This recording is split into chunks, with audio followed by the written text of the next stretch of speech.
Discussions are ongoing to decide on the next development agenda after the 2015 MDG program. A focus on transparency, good governance, job creation, and effective institutions seems to be gaining grounds as basis for the next goal under the post-2015 development agenda. At a conference chaired by President MAHAMA of Ghana and Prime Minister David Cameron of Great Britain, both leaders vehemently spoke against the negative effects of corruption on national development.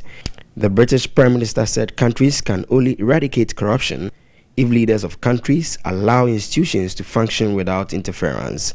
We know that in many cases it is lawyers and accountants in the West who collude in the corruption that holds developing countries back. That is why at the G8 in Lochern last year, I made transparency a central element of our agenda. We're working towards common global standards of transparency in extractive industries to help end the scandal of people in power looting billions of dollars. And we're demanding greater transparency over the ownership of companies to stop corrupt officials, oligarchs, money launderers from plundering a country's wealth with impunity. Chairperson of Transparency International, Huguette Lebel, urged world leaders to strengthen institutions to function independently. President MAHAMA noted Ghana is already considering an amendment of its constitution to enable Chraj initiate corruption allegations on its own. One of the limitations on the work of the Commission on Human Rights and Administrative Justice has been a constitutional provision that says that that body cannot initiate investigation on its own. It must receive a complaint from a member of the public.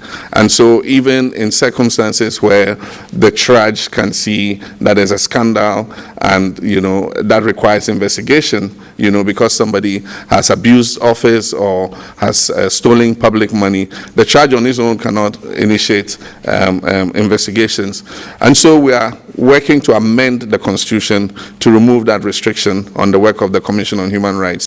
He also said the country has strong institutions in civil society advocacy and empowered media to be able to expose corruption. We've ratified the two most important international instruments in the fight against corruption, the UN Convention Against Corruption and the African Union Convention Against Corruption. The most important safeguard and the most important instrument in the fight against corruption is a free, open and vibrant media landscape. In Ghana, we have a very strong civil society platform, and there are many think tanks and civil society organizations holding government accountable and ensuring that there's transparency, especially for a nation that is a young oil and gas producer. The event was hosted by the Ford Foundation in New York.